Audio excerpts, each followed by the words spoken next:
Continue on probability, we'll finish the rest of the topic. We'll look at the fundamental counting rules.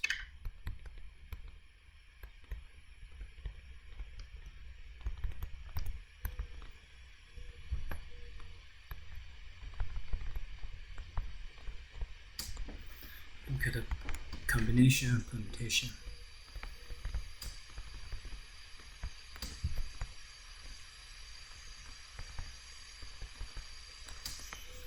First one, let's look at the fundamental counting rules. So for a sequence of two events in which the first event could occur in n different ways, second event could occur n different ways. The event together could occur in a total of n times n ways. For example, let's say if you flip coin and then roll the die. So the possible way, flip a coin, 2 possible outcomes, roll the die, 6 possible outcomes, total amount of possible outcomes 2 times 6. So this exactly explains the fundamental counting rules. So we have 12 total outcomes. Just like multiple choice questions, first one true and false question, the second one multiple choice question with 5 answer choices.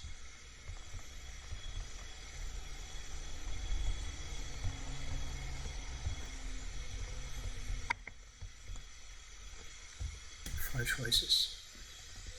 We did it earlier last time, so true and false we have 2 outcomes. Multiple choice question with 5 choices, 5 outcomes.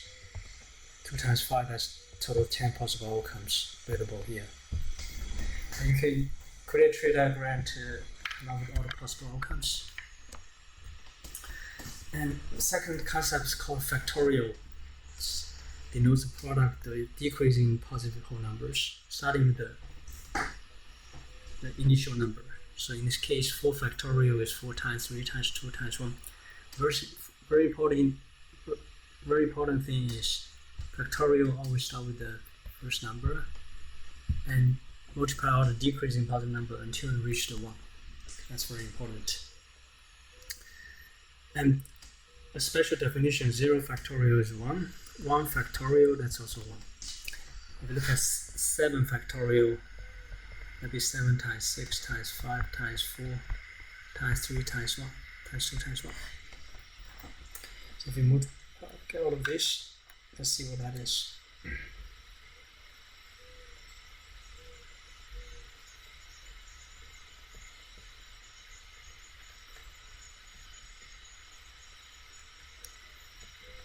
It turned out to be 5040. Okay. But that's how you expand it. All these factorials. A number of different permutations of n different items could be arranged when all n of them are selected. So this factorial rule reflects the fact the first item may be selected in n different ways. Second one may be selected in n minus 1 ways, and so on. So it's like arranging n items in n different spots.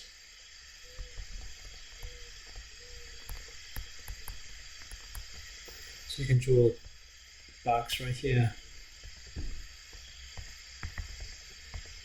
Alright, so when you arrange the first item, arrange all those n items on the first spot, this is second spot, third spot, fourth, this is the nth. Okay.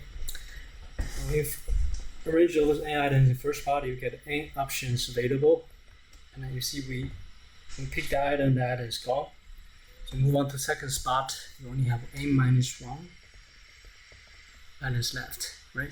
Move on to third spot, you already picked 2 items, so n minus 2 items available. Fourth spot, 3 items being picked, so n minus 3. Okay, all the way until the last couple n minus 1 will be 2 n times 1. And this is exactly what we call the n factorial. Okay, start with the n and ends with 1. And multiply all these decreasing numbers in between. So n factorial. Now let's take a look at the permutation rule. And first option is when items are different. So there are n different items available, and we select R of those n items without replacement, and we consider rearrange of the same items to be different sequence. The permutation of the ABC is different from CBA and then ACB, right? All of those are different. So if the preceding requirement is satisfied, pick R items out of total n items.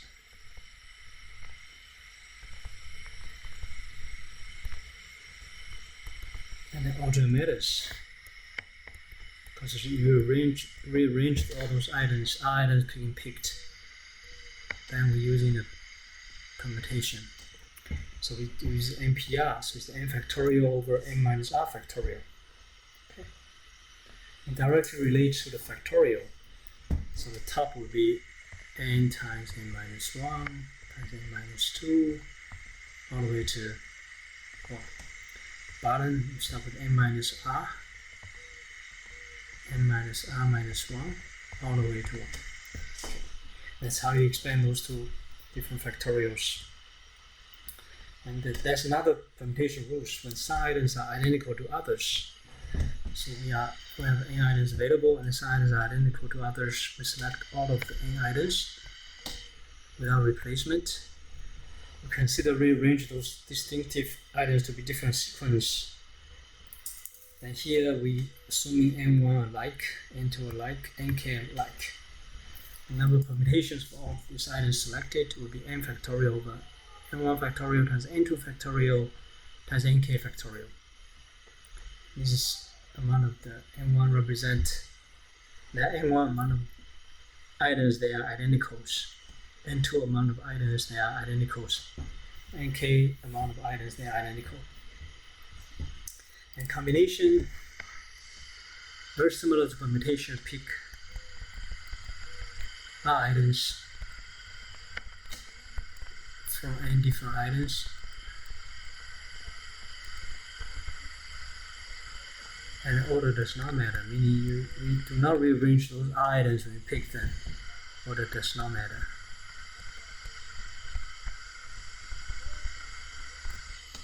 We get a NCR. CR representing combination of picking R items out of n items. Rearrangement of the same items to be the same. So ABC is the same thing as CBA. Okay. As soon as we have all those three letters. Also like lottery games, as soon as you pick those winning numbers, you win, no matter how the order how you pick it. So order does not matter for the lottery game.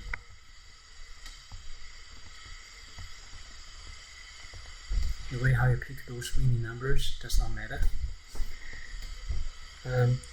Combination of R items selected from n different items will be NCR, so n factorial over n minus R factorial times R factorial. Okay, so computation, similar procedure, order matters.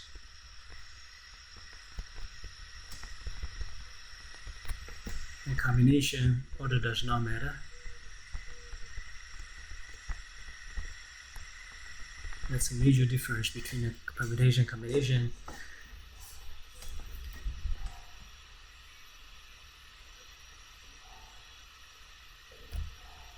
So now let's take a look at some example. A byte is a sequence of 8 numbers, or either 0 or 1, a number of possible bytes.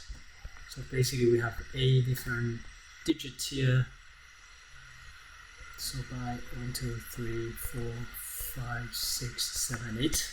So for the first digit, second, third one, fourth one, fifth one, sixth one, seventh, and eighth. So you have a sequence of 8 numbers, and for each digit, you have 2 options. And then independent, you always have 2 options along the way. So it becomes 2 to the 8th power.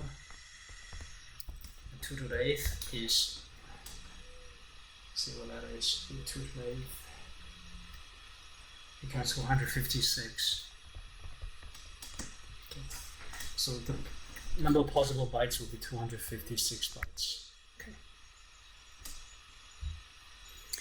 And example number 2, a history pop quiz asks students to arrange the following presidents in chronological orders: Hayes, Taft, Polk, Taylor, Grant, and then Pierce. If an unprepared student totally guess, what is the probability of guessing it correctly? First of all, we need to know how many ways to arrange those 6 presidents, right? So you have 6 spots. First spot for the guessing student is 6 possible candidates. By the time you get to the second one, is pick one of the presidents already. You have 5 left. Third one, you get 4 left. Fourth one, you get 3 left. Fifth one, you get 2 left. And the 6th one, you get a 1. So this is exactly 6 factorial. Okay. Meaning we rearrange those 6 presidents in the chronicle order. That's 5 times 4. Let's see what that is.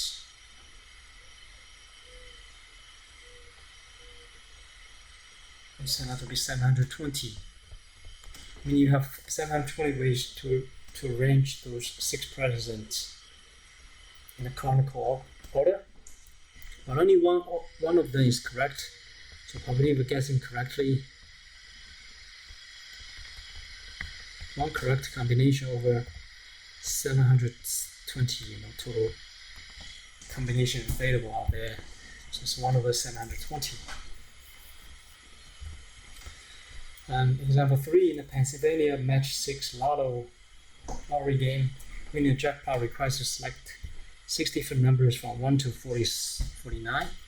The winning number may be drawn in any order. So this tells us order does not matter. Means we are talking about a combination here. Find the probability of winning if one ticket is purchased. First of all, we need to know how to, between 1 to 49, there are 49 numbers. So 49 minus 1, adding 1. Also remember that using the last number minus first number, adding 1. Adding 1 meaning including the first one. Okay. So this is 49 numbers. Now you pick 6 numbers from a total of 49 different numbers, and the order does not matter.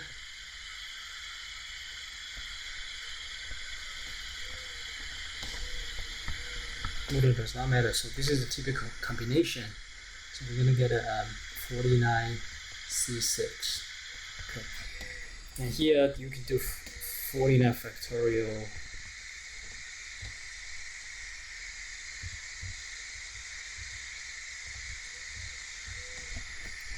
over 49 minus 6 factorial times 6 factorial. Okay, so typically you put into the calculator, get this result. You can also get this done in Excel. But in your calculator, typically there should be a combination available. You can also get it done in the calculator.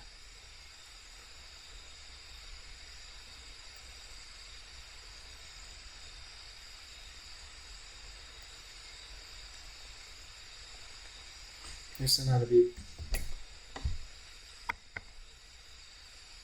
30,983,816. Okay. Meaning you have this many of the possible combination of 6 numbers available out there, but only probability of winning. There's only one winning number, is 1 over 30,983,816. 983, and 816.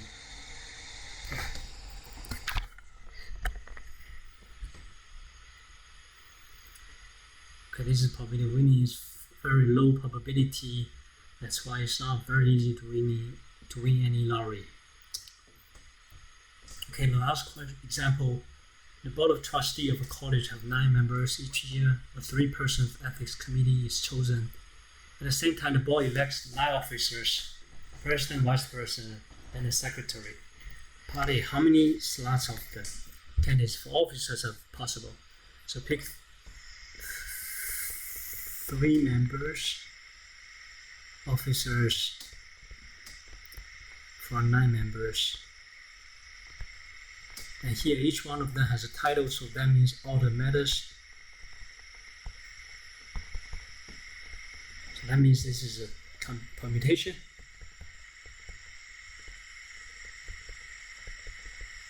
So it's going to be 9p3. So basically this is 9 factorial over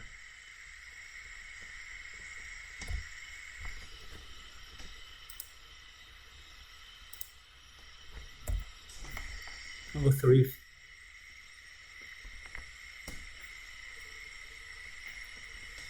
Nine minus 3 factorial.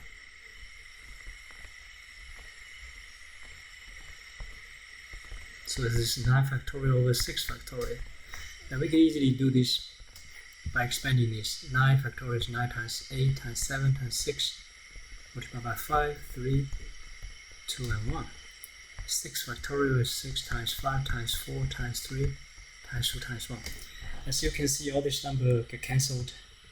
So basically you end up with 9 times 8 times 7.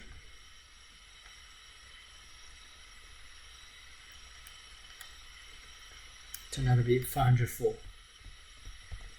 Total different slots of candidates available. Copy. Similar, picking 3-person ethics committees, each one of them have the same title, just committee members, so the order does not matter. So it's a combination here. Still picking 3